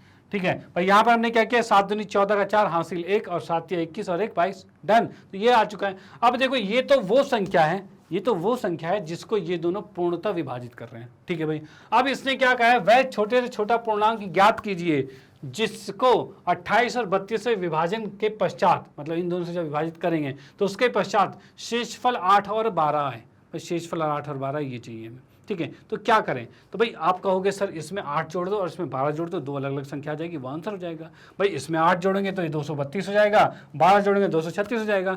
भाई 232 इससे 8 शेषफल है, बस 232 उससे शेषफल हो जाएगा 36। ठीक है, तो बोलोगे नो भाई ऐसा नहीं कर सकते। क्यों, क्योंकि वह छोटे से छोटा पूर्णांक, मतलब कोई एक संख्या ही ज्ञात करनी है, 2 संख्या नहीं ज्ञात करनी, एक ही संख्या ज्ञात करनी है। और वो कैसे होगा, तो वो निकालने के लिए यहाँ क्या करना पड़ेगा, आपको करना है इस 8 और 12 को, इसमें से अगर मैं माइनस करता हूँ, यानी अगर मैं 28 में से 8 माइनस करता हूँ और 32 में से 12 माइनस करता हूँ, आंसर कितना आएगा, इसमें भी 20 आएगा, इसमें भी 20 आएगा। ठीक है। तो इस कारण से अगर मैं इसमें से 20 को घटा दूं, यानी अगर मैं इसमें से 20 को घटा दूं तो उस कंडीशन में, दोनों कंडीशन में क्या हो जाएगा, 8 शेषफल आएगा और 12 शेषफल आएगा। ठीक है, एग्जाम्पल में देख लो, अगर मैं 20 घटाता हूं इसमें से 204 आएगा। ठीक है, इसको अगर 28 से भाग करोगे, अगर इसको 28 से भाग करोगे तो कंफर्म है इसमें शेषफल आपका 8 ही आएगा। ठीक है, आप करके देख लेना, बिल्कुल 8 आएगा। इसकी बात करें यहां पर, इसी 204 को अगर मैं 32 से भाग करता हूं तो शेषफल 12 आएगा। ठीक है, और ये निकला कैसे, तो निकला ये है कि जो दो संख्या दे रखी थी उनको यहाँ पर माइनस किया और जो 20-20 दोनों में आ रखा है उनको इस संख्या में घटाया, अपने आप आंसर आ गया। ओके, तो यहाँ पर हम कह सकते हैं क्या, यहाँ पर हम कह सकते हैं 224 माइनस में 20 बराबर में लिखा 204। ठीक है, अब यहाँ लिखेंगे 204 संख्या 28 तथा 32 से विभाजन के बाद, विभाजन पर शेषफल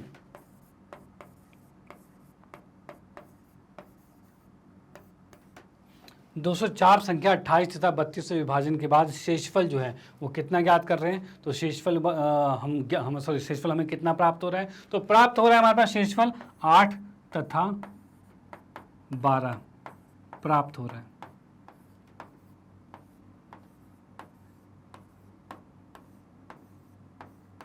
ठीक है भाई, 8 और 12 शेषफल प्राप्त होता है। डन। तो यहाँ पर ये क्वेश्चन समाप्त होता है। ये क्वेश्चन इस तरीके से होगा। अब आते हैं नेक्स्ट क्वेश्चन पे, अगले क्वेश्चन को देखते हैं किस तरीके का होगा। ओके, चलो हाँ जी, अगले क्वेश्चन की बात करें तो यहाँ हमें दे रखा है, वह छोटी से छोटी संख्या ज्ञात कीजिए जिसमें 17 जोड़ने पर वह 520 तथा 468 द्वारा पूर्णतः भाज्य हो जाता है। यानी कि अब इसमें क्या करना है, यहाँ पे ये दो संख्या जो दे रखी है इसका निकालना है एलसीएम, और जितना भी एलसीएम आता है उसमें 17 जोड़ दो और वही आंसर होगा। यानी मैं अगर इसमें देखता हूँ हल की बात करें तो क्या आएगा, तो यहाँ पर आएगा भाई एलसीएम किसका, 520 और 468। ठीक है, ये निकालना है पहले। तो भाई मैंने अगर इसको निकाला तो भाई 520 और 468 की बात करें तो भाई 520 क्या आ रहा है हमारे पास, 2 से किया तो ये आ गया कितना 26, 2 से किया तो 13, 2 से किया तो 65 और 5 से किया तो 13 और 13 से किया तो 1, ये आ रहा है। यानी मैं यहाँ पर कह सकता हूँ 520 को कितना हो जाएगा, ये 2 की घात 3 गुने 5 गुने में 13 लिख सकते हैं। ठीक है, अब बात करते हैं 468 की। 468 की बात करते हैं, 2 से भाग किया तो ये आ रहा है 2, 3, 4 आ रहा है, 2 से भाग किया तो 1 और 17 आ गया। ठीक है, अब 3 से करेंगे तो कितना आएगा, 3 39 पे जाएगा। ठीक है, ये 39 3 चौक 12 होता है, मतलब 40 पे 120 होता है, तो एक कम करोगे तभी तो 117 आएगा, तो ये आ गया। अब 3 से करते हैं तो कितना आ रहा है, तो भाई 13 आ गया, और 13 से करेंगे तो 1 आ जाएगा। यानी हम यहाँ पर कह सकते हैं कि 468 का कितना आ चुका है, 2 की घात 2, 3 की घात 2 और 13, भाई ये चीज़ आ चुका है। चलो भाई ठीक है, अब इसके एलसीएम की बात करें तो एलसीएम कितना आ रहा है, तो एलसीएम की बात करें तो ये हमें यहाँ फाइंड करना था, तो यहाँ पर हम लिखते हैं 520 और 468, और इसमें क्या है, जो चीज़ सेम है उसमें बड़ी पावर लिखनी है, तो सेम में 2 की घात 3 है वो लिख दिया, 5 है ही नहीं तो 5 लिख दिया, 3 की घात 2 है तो 3 की घात 2 लिख दिया, और 13 डबल बार है तो 1 बार लिख दिया, कोई दिक्कत वाली बात नहीं है। ओके, अब यहाँ पर देखेंगे भाई इसको गुना करेंगे और आंसर आएगा। तो गुना करेंगे तो क्या आ रहा है हमारे पास, तो 2 दूनी 4 दूनी 8, 8 पंजे 40, 40 को अगर 9 से गुना करेंगे तो 9 चौक 36, 360 आ रहा है। तो हम कह सकते हैं भाई 360 आ गया, और यहाँ पर गुने में 13 आ गया। ठीक है भाई, ये चीज़ हमारे पास हो गया। ओके, अब यहाँ पर करेंगे इसको गुना, तो 13 को 0 से किया तो 0 ही आएगा। ठीक है, और 13 को 6 से करेंगे तो 13 छिके कितना होता है, तो 13 छिके होता है हमारे पास 78 होता है भाई, 6 जाए 60 और 6 3 18, 78 होता है। ठीक है, 78 की बात करें तो ये 8 आएगा, हासिल 7 और 13 39, 39 और 7 जोड़ेंगे तो कितना होगा, तो 39 7 होगा 46 होगा, तो भाई 46 लिख दिया हमने, लिख दिया 46 80, ये चीज़ आ चुका है इसका एलसीएम।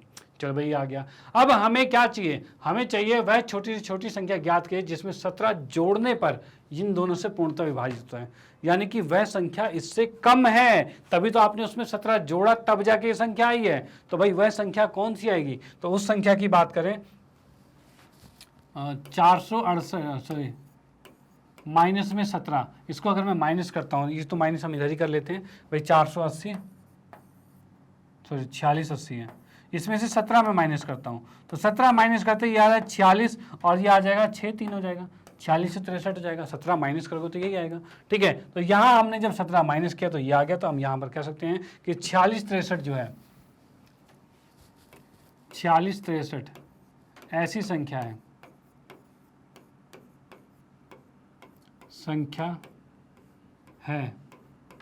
जिसमें 17 जोड़ने पर, जिसमें 17 जोड़ने पर क्या हो रहा है भाई, जिसमें 17 जोड़ने पर 520 और 468 से 520 तथा 468 से पूर्णतः विभाजित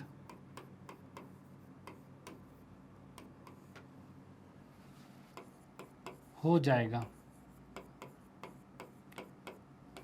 चलो भाई बहुत बढ़िया, ये यहाँ पर समाप्त होता है, इसका स्क्रीनशॉट ले लीजिए और इसका भी स्क्रीनशॉट ले लीजिए, क्वेश्चन यहाँ पर कंप्लीट होता है। ठीक है, तो यहाँ पर एक छोटी सी चीज जोड़ी, क्या कि इतना जोड़ने पर, ठीक है, देखो दो तरह के क्वेश्चन बनते हैं, एक पहले जो क्वेश्चन करवाया था कि जिसमें कहा जाता है भाई इतना शेषफल बच जाता है, तो हम क्या करते हैं भाई, इतना शेषफल बच रहा है तो हम उस संख्या को जोड़ देते थे।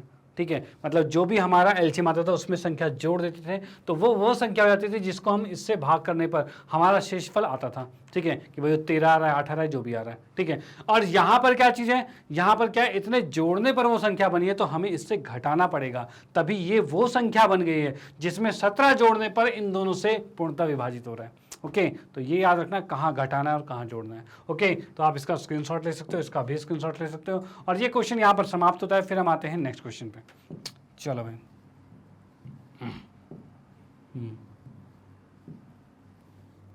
हाँ जी, तो अगले क्वेश्चन की बात करें तो यहाँ पर देखा है, क्या दो संख्याओं का महत्तम समापवर्तक 16 तथा लघुत्तम समापवर्तक 380 हो सकता है। मतलब यहाँ पर एक कंडीशन पूछी गई कि क्या ये हो सकता है। अब बोलेगे सर इसमें मेन चीज़ था, हमने पढ़ा था, हमने एक रूल पढ़ा था कि भाई एलसीएम किसी भी दो संख्याओं का और एचसीएफ उन्हीं दो संख्याओं का, उन दोनों संख्याओं के गुना के बराबर होता है। ये चीज़ हमने पढ़ी थी, लेकिन इसको मैं रिलेट नहीं कर पाऊंगा। क्यों? क्योंकि मुझे ये दोनों तो पता है लेकिन ये नहीं पता। ठीक है, और यहाँ पर भी क्या है, हमें चेक करना है कि क्या ये दोनों संभव हैं। तो पहले ये जानना चाहिए कि भाई एलसीएम क्या होता है और एचसीएफ क्या होता है। तो एलसीएम वह संख्या होती है, एलसीएम ये वो संख्या है जिसको ये दोनों संख्याएं पूर्णतः विभाजित कर रही है।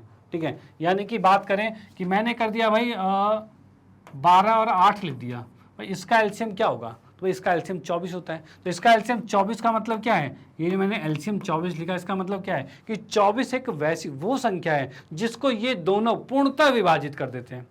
ठीक है भाई, ये दोनों इसको पूर्णतः विभाजित करते हैं और ये सबसे न्यूनतम ऐसी संख्या है जिसको ये दोनों पूर्णतः विभाजित कर रहे हैं। चलो भाई बहुत अच्छी बात है। उसके बाद एचसीएफ की बात करें तो क्या होगा, तो इसका एचसीएफ आएगा 4। मतलब ये 4 वह संख्या है जो इन दोनों 4 वह बड़े से बड़ी संख्या है जो इन दोनों को पूर्णतः विभाजित करेगा। ठीक है, इसका मतलब क्या है, इसका मतलब ये है कि ये एचसीएफ हमेशा इसको भी विभाजित करेगा, ये एचसीएफ इसको भी विभाजित कर रहा है। क्यों? क्योंकि ये बना कैसे है, उसी के भाग से तो बना है। तो जब ये इसको विभाजित कर रहा है तो ये इसको भी विभाजित करेगा। यानी हमेशा याद रखना, एचसीएफ हमेशा एलसीएम को भी पूर्णतः विभाजित करता है। ओके, चलो भाई ये नियम हमने समझ लिया, एलसीएम हमेशा एचसीएफ को विभाजित करता है। अब यहाँ पर हमारे पास क्या है, तो इसके हल में देखते हैं। एलसीएम जो दे रखा है हमें, भाई एलसीएम कितना है, तो 380 है। ठीक है, और एचसीएफ कितना है, ये 60 है। ठीक है, अब मैं यहाँ पर एलसीएम बटे एचसीएफ करना चाहूँ तो क्या आ रहा है भाई, 380 बटे में 60 आ रहा है, और इसको मैंने भाग किया। अब इसको देख रहा हूँ तो 6 6 36 आ रहा है, और पॉइंट में आ गया ये। पॉइंट में क्या आ रहा है, 6 6 36 और 6 दूनी 12, 6 3 18, 3 3 3 चलता जा रहा है, ये आ रहा है। ठीक है, अब क्या ये पूर्ण संख्या है, नहीं है भाई, पूर्ण संख्या तो नहीं है। तो अब ये पूर्ण संख्या नहीं है, इसका मतलब क्या होगा कि यह संभव नहीं है। तो यहां पर क्या करेंगे, 6.33 पूर्ण संख्या, पूर्ण संख्या नहीं है। चलो पूर्ण की जगह पूर्णांक लिख देते हैं, पूर्णांक ज़्यादा अच्छा रहेगा, ठीक है, पूर्णांक नहीं है।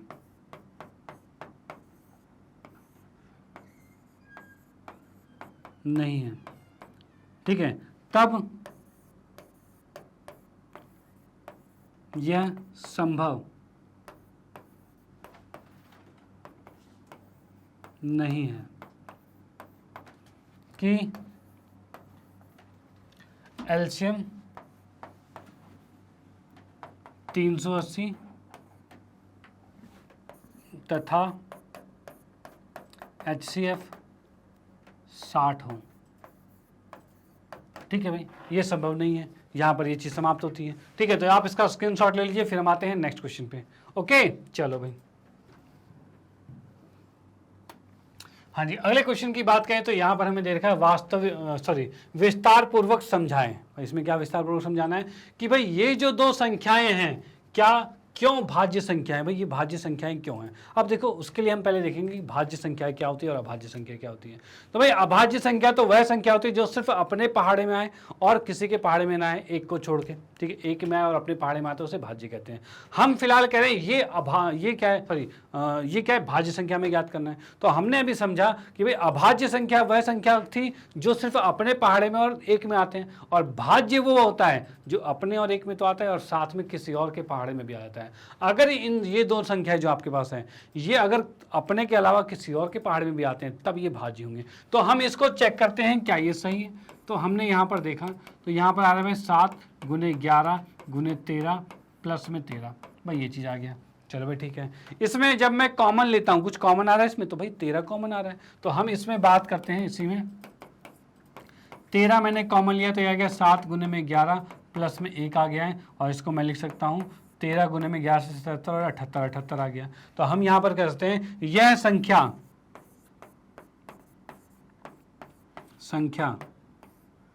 13 तथा 78 दोनों से भाज्य है। ठीक है, तब यह भाज्य संख्या होगा। ठीक है बेटा, ये चीज यहां पर समाप्त होता है, भाज्य संख्या होगा। ओके, चलो भाई, अब देखो नेक्स्ट में इसमें चेक करते हैं। यहां पर मैंने लिखा भाई 7 × 6 × 5 × 4 × 3 × 2 और प्लस में 3 है। चलो भाई ये चीज़ आ गया। अब इसमें कुछ कॉमन आ रहा है क्या, तो भाई बिल्कुल आ रहा है, 3 कॉमन आ रहा है। तो मैं अगर इसमें 3 कॉमन लेता हूं तो यहाँ देख पाएंगे 7, 6, 5, 4 और 2 और प्लस में 1, ये चीज़ आ गया हमारे पास। डन। अब मैं इसको अगर गुना करता हूं तो क्या आ रहा है ये, तो 7 4 दूनी 8, 8 पंजे 40, 40 को 6 से गुना करेंगे, 6 चौक 24, 240 आएगा, और 240 को 7 से गुना कर देते हैं भाई। 7 को गुना किया 240 से, प्लस में 1 आ जाएगा। और इसको कह सकते हैं 3 गुने में 7 चौक 28 और 7 दूनी 14, 14 और 2 16, 16 तो 100, ये 16 आ गया, और ये जुड़ के हो जाएगा 181। चलो भाई 1681 आ गया। अब यहाँ पर हम देख सकते हैं ये जो संख्या थी वो दो संख्याओं से विभाजित हो रही है। तो यहाँ पर हम कहते हैं यह संख्या 3 तथा 1661 दोनों से विभाजित हो जाती है।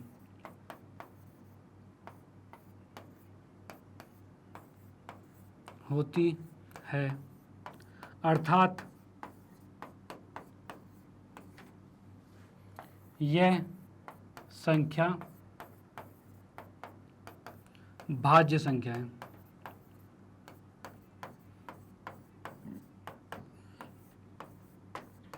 डन। तो यहाँ से हमने देख लिया भाई ये संख्या को कैसे हम भाज्य साबित कर सकते हैं कि भाई हमें पता है भाज्य संख्या क्या होता है कि वह संख्या जो सिर्फ अपने से, सॉरी भाज्य संख्या तो वही है जो भाई अपने टेबल में भी आए और भी किसी ना किसी टेबल में किसी ना किसी पहाड़े में आ जाए। ठीक है, जैसे आप देख सकते हो ये 3 में भी आ रहा है, 681 में भी आ रहा है, 2 में आ रहा है, इसका मतलब ये भाज्य संख्या हो गया। और सिर्फ मैं 3 की बात करूँ भाई 3 है सिर्फ, तो ये सिर्फ 3 के पहाड़े में आएगा या फिर 1 में आएगा, इसी में आएगा। तो भाई इस कंडीशन में ये आपका अभाज्य संख्या होगा, लेकिन यहाँ पर ये आपका भाज्य संख्या हो रहा है और हमने इसको सिद्ध कर दिया है कि ये भाज्य संख्या है। ओके, तो यहाँ पर ये क्वेश्चन समाप्त होता है और इसी के साथ हमारा वास्तविक संख्या में हमने जो आज HCF और LCM के आधार पर जो क्वेश्चंस थे उसको करे हैं कंप्लीट। और इसके पैटर्न देख लिए भाई किस किस टाइप के क्वेश्चंस आपके बोर्ड में पूछे जाते हैं, उस तरह के सारे मोस्ट इंपॉर्टेंट क्वेश्चन आपके सामने पेश किए गए हैं। ठीक है, तो ये चीज़ें आपने पढ़ी ली है, ये चीज़ें समझ ही ली है, तो इन चीज़ों को आप कहते हैं इसकी प्रैक्टिस कीजिए। जितनी ज़्यादा प्रैक्टिस करोगे उतना समझ में आएगा, उतना ज़्यादा आपकी गलतियाँ कम होगी। ठीक है भाई, गलतियाँ कम करनी है तो प्रैक्टिस आपको ज़्यादा करना पड़ेगा, क्योंकि ये चीज़ें मुश्किल नहीं है, ये चीज़ें आसान है, लेकिन फिर भी छोटी छोटी गलतियाँ हो जाती है। ओके, तो भाई मैथ्स मांगता है प्रैक्टिस, तो यानी प्रैक्टिस करना अनिवार्य है। ओके, तो प्रैक्टिस करिए और सफलता पाइए। चलो भाई आते हैं नेक्स्ट पे। तो नेक्स्ट हमारे पास ये है कि भाई यहाँ पर मैं आपको बताना चाहता हूँ मैग्नेट ब्रेन के बारे में। तो मैग्नेट ब्रेन एक ऐसा प्लेटफॉर्म है जो आपको प्रोवाइड करता है KG से लेकर 12th क्लास तक के सभी विषयों के कंप्लीट वीडियो कोर्स, वो भी फ्री ऑफ कॉस्ट। और भाई आप लोगों की सुविधाओं के लिए मैग्नेट ब्रेन ने लॉन्च किया है मैग्नेट ब्रेन की वेबसाइट, जो कि है www.magnetbrains.com। भाई इस वेबसाइट में क्या खास बात है, क्या आपकी सुविधाओं के लिए? तो इस सुविधाओं के लिए यहाँ पर बहुत सारी चीज़ें हैं। फॉर एग्जाम्पल यहाँ पर पूरा कोर्स आपके पास अवेलेबल है, बिल्कुल अरेंज फॉर्म में, बिल्कुल सिस्टमेटिक तरीके से। और वो कैसे, तो आप यहाँ देख सकते हो भाई, यहाँ पर आपके पास डिफरेंट सेक्शंस दिए हुए हैं। क्या, जैसे कि आप देख सकते हो English medium, Hindi medium, spoken English, NTSC, olympiad, IIT JEE, NEET, UPSC, बहुत सारी चीज़ें, मतलब डिफरेंट कोर्सेज यहाँ अवेलेबल हैं, और वो भी कंप्लीट कोर्स, और वो भी उसके लिए कोई चार्ज नहीं पे करना। ठीक है, तो इन चीज़ों को आप बिल्कुल सजेस्ट कीजिए और अपने यार दोस्तों में कि भाई यहाँ पर सारे कोर्स अवेलेबल हैं, तो आप यहाँ पर आइए और पढ़िए और बेस्ट क्वालिटी का कंटेंट प्राप्त कीजिए। ओके, तो इसको कैसे देखना है, तो यहाँ मैं आपको बताना चाहता हूँ। जैसे कि आप लोग हिंदी मीडियम में हैं तो आप हिंदी मीडियम पर क्लिक करोगे, आप लोग 10वीं कक्षा में हैं तो इसमें 10वीं कक्षा पर क्लिक करोगे, और 10वीं कक्षा पर क्लिक करते के साथ आप देखोगे 10वीं कक्षा के सभी टीचर्स आपके सामने आ जाएंगे। डन। अगर इसके बाद आपको क्या देखना है भाई, इसमें किसी भी सब्जेक्ट में कोई भी आपको प्रॉब्लम होती है, ठीक है, किसी सब्जेक्ट में कोई प्रॉब्लम है तो उस सब्जेक्ट के टीचर के नीचे वॉच नाउ लिखा है, वॉच नाउ पे क्लिक कीजिए और पूरा कोर्स आपके सामने और हर एक प्रॉब्लम का निवारण आपको मिल जाएगा। ठीक है, फॉर एग्जाम्पल जैसे आपको मैथमेटिक्स का पूरा कोर्स स्टडी करना है तो मेरे सामने नीचे वॉच नाउ है, वॉच नाउ पे क्लिक कीजिए। वॉच नाउ पे क्लिक करते ही आप देखोगे कुछ इस तरह का इंटरफेस आपके सामने आएगा, जिसमें आप देखोगे पाठ्यक्रम परिचय, वास्तविक संख्या, और नीचे और आओगे तो और भी बहुत से चैप्टर्स यहाँ पर अवेलेबल है। और भाई इन चैप्टर्स में क्या क्या चीज़ें आपके पास हैं, तो इन चैप्टर्स में आपके पास सबसे पहले आएगा उस चैप्टर के पूरे कॉन्सेप्ट वीडियो को आपके सामने दिखाए गए हैं। उसके बाद पूरे NCERT का सॉल्यूशन, जो कि आपके चाहे प्रश्नावली हो, एक्सरसाइज हो, या उदाहरण हो, या परिमेय हो, हर चीज़ों को यहाँ पर बिल्कुल अच्छी तरह से एक्सप्लेन किया गया है।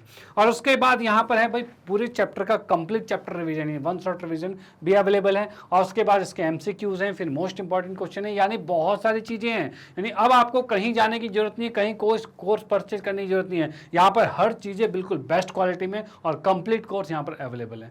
तो भाई इस चीज़ों का फायदा उठाइए। तो करना क्या है आपको, तो भाई इसमें यहाँ पर चैप्टर पे क्लिक करना है, उसमें वीडियो की लिस्ट आएगी, वीडियो पे क्लिक करना है, क्लिक करते इस तरह से वीडियो प्ले हो जाएगी और आप इसका फायदा उठा सकते हो।